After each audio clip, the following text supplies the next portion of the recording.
Bonjour à toutes et à tous, c'est un plaisir de vous retrouver pour ce numéro de marché et stratégie. Vous l'avez sans doute suivi, cette grande débâcle sur les marchés financiers et ces fameux droits de douane instaurés par Donald Trump qui ont emporté l'ensemble des actifs sur leur passage. On parle des actifs risqués comme les marchés actions à travers le monde, mais également les matières premières et même les actifs dits défensifs comme l'or. Tout le monde a été emporté par cette tourmente qui n'a pas épargné également notre marché boursier marocain. Alors, qu'impliquent réellement ces droits de douane pour l'économie mondiale? Est-ce que les marchés ont bien fait de réagir de la sorte? Qu'en est-il de la bourse de Casablanca? Et puis, comment doivent réagir les investisseurs dans ce type de situation? Et j'ai le plaisir d'accueillir avec moi en studio un courageux qui a décidé et qui a bien voulu répondre à nos questions pour en parler. Bonjour Abdelrazak. Bonjour Adil. Abdelrazak Mraoui, vous êtes président de Serval Asset Management. Et on va essayer de passer en revue ensemble l'ensemble de ces sujets. On est le 7 avril, on tourne cette vidéo. Au moment où on est en train de tourner le marché Casablanca en tout cas, est en train de perdre quelques 4% depuis le début de la séance. On a déjà eu un mouvement baissier jeudi. Vendredi, ça s'est calmé un peu. Je sais qu'on ne peut pas avoir des conclusions complètes et totales aujourd'hui parce que le sujet reste nouveau. On le voit même dans les médias internationaux et même chez les chefs d'État au travers le monde. Tout le monde essaie encore de comprendre ce vent de panique qui intervient sur les marchés. Mais on va essayer un peu de décortiquer tout cela et de le comprendre avec vous, Abdelrazak, en faisant appel à votre expérience et à votre lecture de ce qui se passe. Alors pour commencer, on va essayer de commencer le sujet par le début. On l'a vu, les droits de douane, c'était un peu l'un des sujets de campagne de Donald Trump. Il en parle depuis l'été dernier. Les marchés ont largement vu venir cette situation. Il en a beaucoup parlé, notamment contre l'Europe, contre la Chine. Mais ça n'a pas empêché les marchés de jouer le fameux Donald Trump Trade au dernier trimestre 2024, au fur et à mesure que les sondages le donnaient gagnant, les marchés progressaient et prenaient de la valeur. Et aujourd'hui, on a l'impression que tout le monde est surpris, alors que c'est un sujet qu'il a mis sur la table depuis déjà 6-7 mois. Je ne sais pas comment vous l'expliquer. Est-ce que finalement les marchés ont vu que ces droits de douane sont largement supérieurs à ce qui était prévu? Ou est-ce que les marchés jouaient plutôt le fameux bluff, c'est-à-dire qu'ils faisaient des promesses qui n'allaient pas tenir? Je ne sais pas où est-ce qu'on peut déjà placer le curseur là-dedans. Donc peut-être avant de répondre à cette question spécialement, juste si tu permets, je plante un peu le décor sur la situation un peu paradoxale qu'on est en train de vivre entre les marchés étrangers et le marché marocain ou l'économie marocaine. Okay. Donc on a deux situations complètement différentes. Valeur aujourd'hui, c'est qu'au niveau international, il y a beaucoup d'incertitudes, notamment à cause de ces droits de douane et sur leur impact, notamment concernant une probable récession mondiale. Et de l'autre côté, le marché marocain, qui jusqu'à présent, jusqu'à récemment, tout allait bien, tous les clignotants étaient ouverts. Les résultats qu'on a eus, ils étaient au rendez-vous.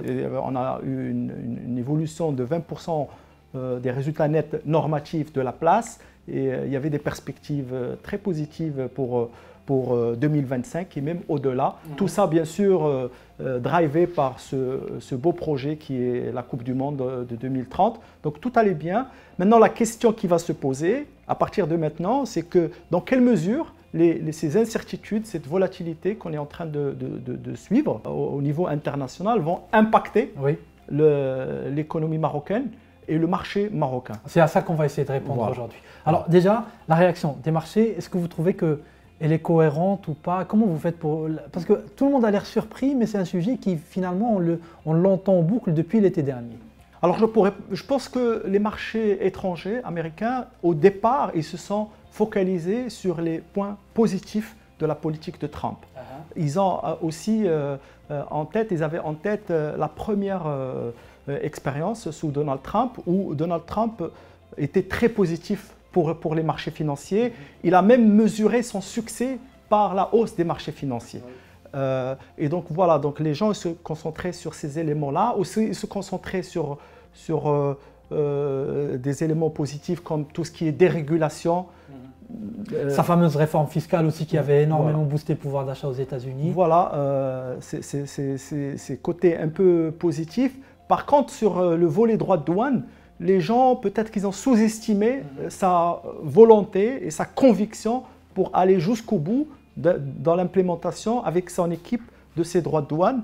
Et d'un côté, de l'autre côté, les gens ne savait pas quel pays il va cibler. Or, il a commencé par les pays amis d'abord, comme le Canada et le Mexique, des pays avec lesquels il avait des accords de libre-échange. Après, il y a eu ces droits de douane réciproques qui n'étaient pas prévus au moment de l'élection. Donc ça, c'est nouveau, les droits de douane. Les droits de douane réciproques, on a commencé à parler de ça il y a un ou 2 mois. C'est là où les marchés ils ont commencé un peu à douter.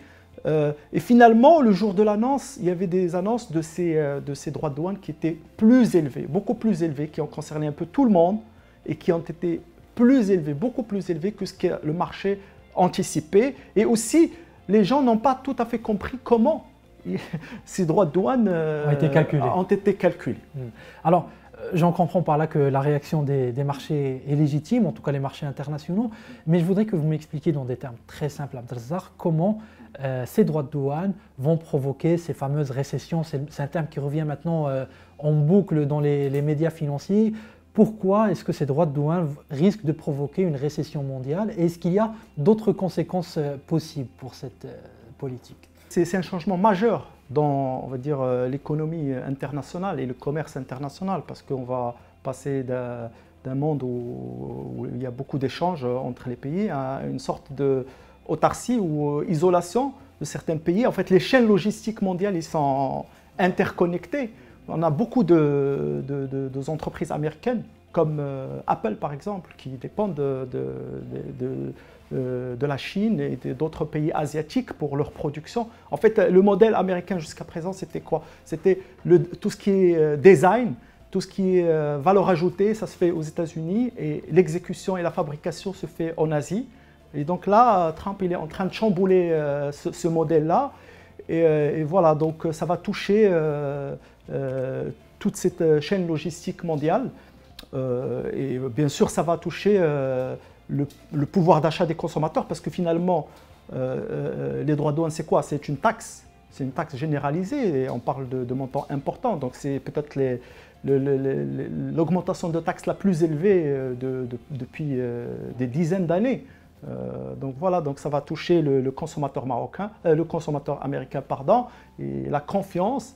Ça va aussi chambouler les décisions qui sont prises par les entreprises, que ce soit importatrices américaines ou exportatrices. Donc leurs décisions d'investissement et les décisions de consommation vont être lourdement impactées par ces droits de douane. Et donc voilà, donc ce qui a provoqué un peu on va dire la volatilité au niveau et la baisse très importante au niveau des marchés américains. On est déjà à des niveaux de bear market, ce qu'on appelle marché baissier, ça veut dire les indices ont déjà dépassé 20% des baisses depuis leur plus haut. Et donc voilà, donc il y a une destruction énorme de richesses et qui va contribuer probablement à une forte récession. Donc je pense, pour résumer, en fait, aujourd'hui, le scénario de récession au niveau américain et mondial, il est pratiquement inévitable, je peux dire. Il est inévitable, à moins qu'il y ait un rebondissement rapide ou un volte-face dans les jours qui viennent de l'administration Trump, ce que je ne pense pas, parce qu'en les écoutant, Trump et son équipe, on a l'impression que c'est des convictions fortes qu'ils ont et qu'ils ont toujours voulu implémenter cette stratégie. Et voilà, là, ils sont en train de délivrer sur leurs promesses. Et donc, on n'a pas l'impression que ça va changer ou ça va être sujet à négociation. Enfin, s'il y a des négociations, ça va être vraiment limité avec des pays peut-être qui ne pèsent pas gros dans le paysage mondial. Est-ce que vous pensez que notre économie peut résister, voire profiter de cette situation mondiale, ou est-ce qu'au contraire, nous aussi, on va en subir les conséquences? Alors concernant l'économie marocaine, comme j'ai dit au début, la situation elle est complètement différente. On était sur une très très belle lancée. Tous les clignotants étaient verts, en fait, tout ce qui est finances publiques, inflation, dynamique de demande interne. Voilà. Et donc voilà, maintenant, le Maroc c'est un pays ouvert, donc on ne vit pas en isolation, et donc c'est naturel qu'on sera impacté. Maintenant, on est impacté, mais la vraie question, à laquelle il faut peut-être répondre dans les mois à venir. Est-ce qu'on va être déraillé complètement? Moi, je ne pense pas que ça va être le cas. Je pense qu'il y a même cette récession mondiale, elle apporte des éléments positifs pour le Maroc. Lesquels, par exemple? Lesquels, c'est la baisse des matières premières, la plus évidente, notamment le pétrole. Ça veut dire, la bonne nouvelle, ou la moitié pleine du verre, c'est qu'on va avoir un gasoil à la pompe, un prix à la pompe qui va, on va dire, plaire aux consommateurs marocains. Et ça, c'est important parce que ça touche directement la structure de coûts de pas mal de sociétés qui sont cotées. On a une baisse de dollar aussi, ce qui est intéressant pour l'économie marocaine. On a aussi une baisse probablement des taux d'intérêt parce que aujourd'hui, les taux d'intérêt au niveau international sont en train de baisser vu que les valeurs étatiques ou les bons du trésor, ils sont des valeurs refuges, et donc ça pousse à la baisse. Et probablement la Fed, à un moment ou un autre, même si ils ont dit récemment, ils ont indiqué qu'ils ont le temps d'attendre, mais je pense qu'ils vont réagir rapidement. Ils vont réagir rapidement une fois qu'ils vont voir les impacts réels de ces droits de douane, notamment pas trop d'impact sur l'inflation. Au contraire, il y a même des impacts un peu qui vont pousser l'inflation à la baisse. Mais de l'autre côté, il y a une récession, il y a un risque sur les emplois américains. Et je pense que la Fed, à un moment ou à un autre, elle va intervenir et ça va pousser les taux d'intérêt vers le bas. Et c'est quelque chose de très intéressant pour l'économie marocaine. Et donc tout ça, si on revient à l'inflation, cette fois d'un point de vue marocain, aussi ça va être... tout ça, c'est déflationniste pour l'économie marocaine. Et donc, qui dit baisse de l'inflation, il dit aussi feu vert pour Banque El Maghreb pour baisser encore une fois les taux directeurs. Ça allait être ma prochaine question. Pensez que Banque El Maghreb ne va pas sortir là aussi, ne va pas, pour reprendre votre mot, dérailler de sa politique d'accélération de desserrement des taux, cette situation mondiale, cette incertitude qu'on voit venir à l'international? Est-ce que pour vous, Banque El Maghreb va garder en tête le fait que c'est déflationniste et qu'elle peut continuer à baisser les taux, ou est-ce qu'elle va se dire on attend un peu pour voir? Je sais que la question est très compliquée, que les marchés n'arrivent pas toujours à anticiper ce que va faire Banque El Maghreb, mais logiquement, qu'est-ce que vous voyez là-dessus? Donc vous anticipez que Banque El Maghreb va poursuivre la baisse des taux? En fait, le timing exact, on ne peut pas, bien sûr. C'est la réunion prochaine ou celle d'après, mais la direction des choses, elle est très claire. Ces développements récents, en fait, ils sont clairement déflationnistes pour l'économie marocaine, d'un point de vue dollar, d'un point de vue matières premières et d'un point de vue aussi demande extérieure adressée au Maroc. Parce que, comme j'ai dit, le Maroc, il est touché, mais surtout, il est touché à travers cette demande extérieure qui est adressée au Maroc pour des secteurs, notamment le tourisme, les exportations automobiles, les exportations de phosphate, tout ce qui est MRE.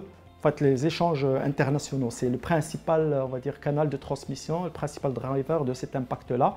Et globalement, c'est très déflationniste. Et voilà, donc notamment pour encourager la croissance économique dans un contexte de projet stratégique pour le royaume, je pense que Banque El Maghreb n'aura pas de problème à baisser ses taux directeurs encore une fois, voire même 2 fois, si jamais la récession mondiale se confirme.